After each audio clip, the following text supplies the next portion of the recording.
Good evening everyone, welcome to WBCS journey.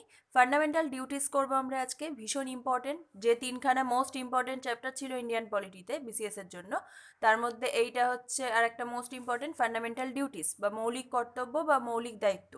তো তোমরা যারা বাংলা ভার্সানের স্টুডেন্ট আছো, মানে বাংলা ভার্সানে বুঝতে বেশি সুবিধা হয়, তাদের জন্য এই ভিডিওটা তোমাদের জন্য অবশ্যই, কজ আমি সব কটারই বাংলা মানে করে বলবো। আর আগের দিনের ভিডিও সম্পর্কে আমার বলার আছে, তোমাদের হয়তো আমার হ্যান্ড রিটেন নোটস তোমাদের পছন্দ হয়নি, তো সেই জন্য আমি আবার স্লাইডেই করব, তোমাদের যেটা ভালো লাগে সেভাবেই করব।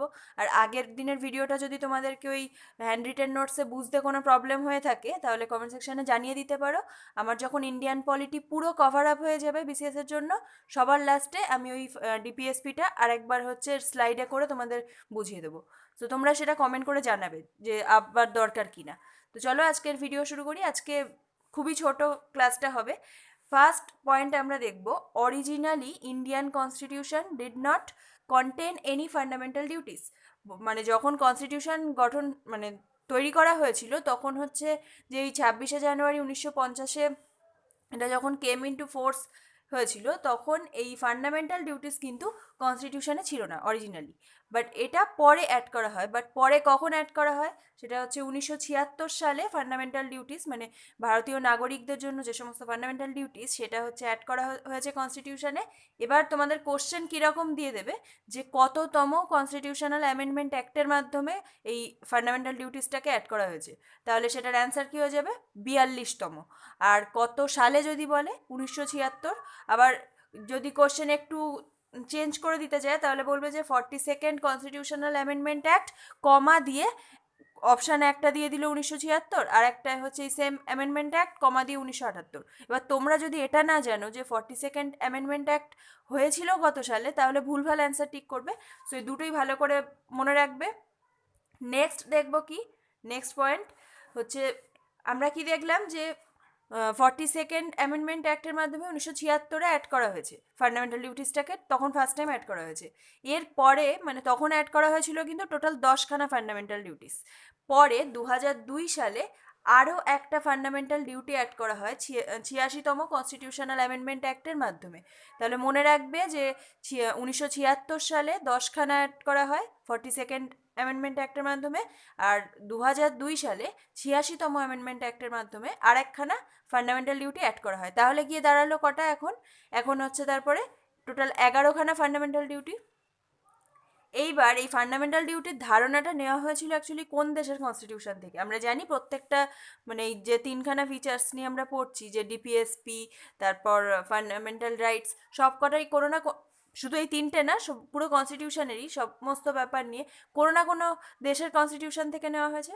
ঠিক সেরকমই ফান্ডামেন্টাল ডিউটিস নেওয়া হয়েছে ইউএসএসআর বা সোভিয়েত রাশিয়ার থেকে। তো ফান্ডামেন্টাল ডিউটিস কোত্থেকে নেওয়া হয়েছে, এটা ভীষণ এক্সামে আসে, এটাও জানা হয়ে গেল আমাদের। এবার দেখবো যে বর্তমানে কটা ফান্ডামেন্টাল ডিউটিস রয়েছে, এই কোশ্চেনটাও কিন্তু আসে। তো মনে রাখবে 11টা ফান্ডামেন্টাল ডিউটিস আছে বর্তমানে, মানে 11টা মৌলিক কর্তব্য।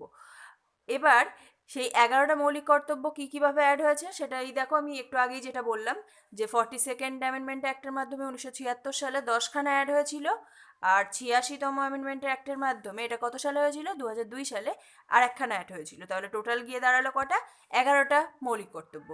এইবার দেখো তার পরের পয়েন্ট আমরা দেখব কি, fundamental duties were included in the Indian constitution by the recommendation of Swaran Singh committee. এই কোশ্চেনটা কিন্তু আসে, অনেকে জানো না এটা, যে ফান্ডামেন্টাল ডিউটিস ইন্ডিয়ান কনস্টিটিউশনে কোন কমিটি বা কমিশনের রিকমেন্ডেশনে এটা বা সুপারিশে এটাকে অ্যাড করা হয়েছিল। তো সেটা অ্যান্সার কী হয়ে যাবে, শরণ সিং কমিটি। ভালো করে খেয়াল রাখবে। এবার আমাদের জানতে হবে যে ফান্ডামেন্টাল ডিউটিস বা মৌলিক কর্তব্য কনস্টিটিউশনে কত নাম্বার পার্টে রয়েছে। এটা হচ্ছে পার্ট 4A। আমরা ফান্ডামেন্টাল রাইটস দেখেছিলাম 3, পার্ট 3-তে। আর ডিপিএসপি দেখেছিলাম কতয়, পার্ট 4-এ।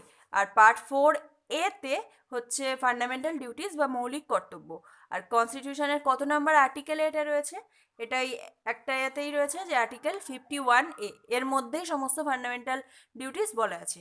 ডিউটিসগুলো আমরা সবার লাস্টে পড়বো, আগে এর সম্পর্কে বেশি ইম্পর্টেন্ট পয়েন্টগুলো দেখে নিই যেগুলো এক্সামে আসে। ফান্ডামেন্টাল ডিউটিস আর নন জাস্টিসিয়েবল। আমরা আগের দিন বলেছিলাম কি যে ফান্ডামেন্টাল রাইটস হচ্ছে জাস্টিসিয়েবল, এর মানে ভায়োলেশন হলে তুমি কোর্টে যেতে পারবে, মানে কোর্টে সেটার এগেনস্টে কথা বলতে পারবে, কিন্তু ফান্ডামেন্টাল ডিউটিস ডিপিএসপি এগুলো হচ্ছে নন জাস্টিসিয়েবল। এর যদি ভায়োলেট যাতে না করা হয় সেই বর্ণনাই দেওয়া হয়েছে, বাট ভায়োলেট যদি করেও কেউ, তুমি তার এগেনস্টে কোনো কথা বলতে পারবে না। সো সেই জন্য হচ্ছে ফান্ডামেন্টাল ডিউটিস আর নন জাস্টিসিয়েবল। ওকে, তারপরের পয়েন্টটা দেখবো, এটাও কিন্তু ইম্পর্টেন্ট পয়েন্ট। এটা হচ্ছে যে ফান্ডামেন্টাল ডিউটিসগুলো শুধুমাত্র সিটিজেনদের জন্যই অ্যাপ্লিকেবল, এটা কিন্তু কোনো ফরেনার্সের জন্য অ্যাপ্লিকেবল না।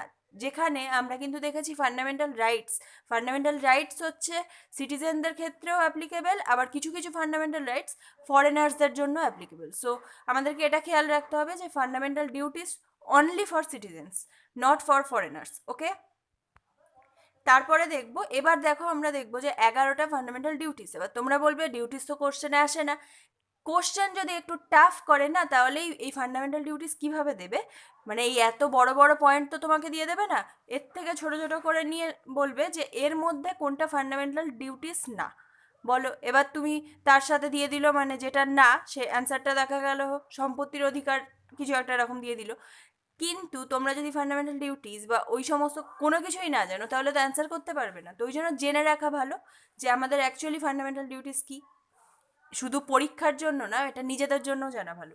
তো আমি এখানে ইংলিশে টাইপ করেছি, বাংলায় আমি তোমাদের বলে দিচ্ছি, যারা বেঙ্গলি ভার্সন তারা শুনে নাও। কি বলছে, 1 নাম্বার ফান্ডামেন্টাল ডিউটিস হচ্ছে to abide by the constitution and respect its ideals and institutions, the national flag and the national anthem. এটার মানে হচ্ছে সংবিধানকে মান্য করতে হবে এবং সংবিধানের আদর্শ, প্রতিষ্ঠানসমূহ, জাতীয় পতাকা ও জাতীয় সঙ্গীতের প্রতি শ্রদ্ধা জানাতে হবে। আশা করি 1 নাম্বার পয়েন্টটা ক্লিয়ার। 2 নাম্বার দেখব কি, to cherish and follow the noble ideals that inspired the national struggle for freedom. এইটার মানে হচ্ছে যে সকল মহান আদর্শ, এই যে নোবেল আইডিয়াস মানে মহান আদর্শ, তো যে সকল মহান আদর্শ স্বাধীনতার জন্য জাতীয় সংগ্রামকে অনুপ্রাণিত করেছিল সেগুলিকে পোষণ ও অনুসরণ করতে হবে। আশা করি এতটা বুঝতে পেরেছো, কারোর বুঝতে প্রবলেম হলে কমেন্ট সেকশনে কমেন্ট করবে। 3 নাম্বার কি দেখবো আমরা, 3 নাম্বার হচ্ছে two uphold and protect the সভারেনিটি, unity and integrity of India. এর মানে হচ্ছে যে ভারতের সার্বভৌমত্ব, মানে সভারেনিটি মানে সার্বভৌমত্ব, ইউনিটি মানে ঐক্য, আর ইন্টিগ্রিটি মানে কি সংহতি। তো এই সমস্ত জিনিসকে সমর্থন ও সংরক্ষণ করতে হবে। 4 নাম্বার দেখব, to defend the country and render national service when called upon to do so. এটার মানে কি, যে দেশ রক্ষা ও জাতীয় সেবা কার্যে আত্মনিয়োগের জন্য আহুত হলে সাড়া দিতে হবে। 5 নাম্বার দেখব, to promote harmony and the spirit of common brotherhood amongst all the people of India.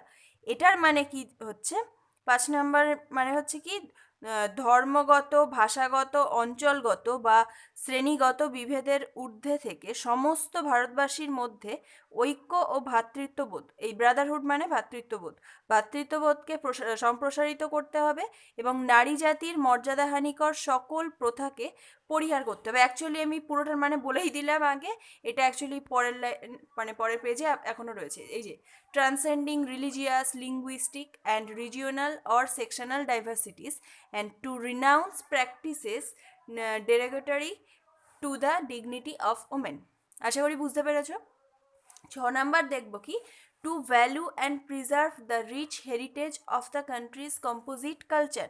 6 number এটার মানে কি হচ্ছে, যে আমাদের দেশের মিশ্র সংস্কৃতির গৌরবময় ঐতিহ্যকে মূল্য প্রদান ও সংরক্ষণ করতে হবে।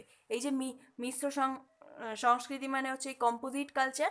7 নাম্বার দেখব, to protect and improve the natural environment, এটা এখনও চলছে পরের স্লাইডে, including forest, lake, river and wild life and to have কম্পাশন for living creatures.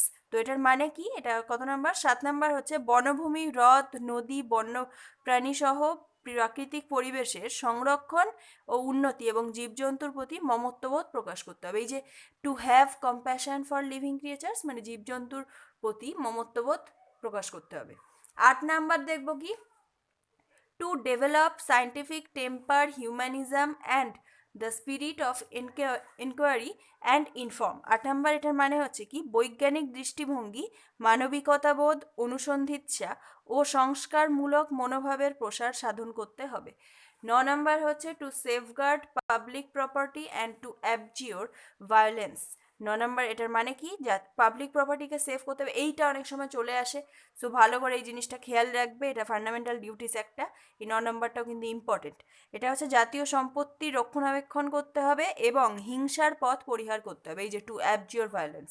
ঠিক আছে, 10 নাম্বার দেখবো। আর এই দুটো লাস্টের যেটা মানে 11 নাম্বার ওটা ভীষণ ইম্পর্টেন্ট, কজ ওটা লাস্টে অ্যাড করা হয়েছে, ওই জন্য ওটা ভীষণ ইম্পর্টেন্ট।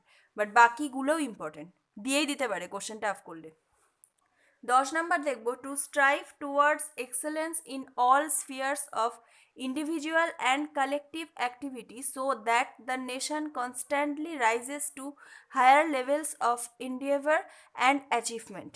10 নাম্বার এটার মানে কি দাঁড়াচ্ছে যে সকল ক্ষেত্রে জাতীয় উন্নতির উৎকর্ষ এবং গতি বজায় রাখার উদ্দেশ্যে ব্যক্তিগত ও সমষ্টিগত সকল কাজে চরম উৎকর্ষের জন্য সচেষ্ট হতে হবে। এবার তোমরা হয়তো মনে করছো যে আমি এই দেখে দেখে এত সুন্দর সুন্দর বাংলা ওয়ার্ডগুলো কি করে তোমাদের সামনে বলছি। ফ্র্যাঙ্কলি স্পিকিং আমি না বাংলাটা লিখে রেখেছি, বিকজ আমি বাংলায় এতটাও ভালো না যে ইংলিশ থেকে এত ভালো ভালো শব্দ বাংলায় বের করে দেবো। সেগুলো আমি লিখে রেখেছি তোমাদেরকে পড়ানোর জন্য। তো চলো 11 নাম্বার দেখবো, ভীষণ ইম্পর্টেন্ট। এটা হচ্ছে to provide opportunities for education to his child or ward between the age of 6 and 14 years.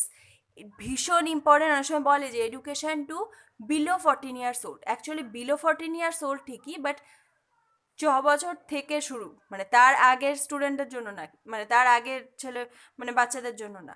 So এটা ভালো করে মনে রাখবে যে এডুকেশন প্রোভাইড করা, এডুকেশন অপরচুনিটি প্রোভাইড করা কত থেকে কত বয়সের বাচ্চাদের জন্য, 6 থেকে 14 বছর। তো এইটাই কিন্তু অ্যাড করা হয়েছে 86তম কনস্টিটিউশনাল অ্যামেন্ডমেন্ট অ্যাক্ট 2002 এর মাধ্যমে। সো এটা ভালো করে মনে রাখবে, এইটা কিন্তু আসে যেহেতু লাস্টে অ্যাড করা হয়েছে, এটা ভীষণ ইম্পর্টেন্ট।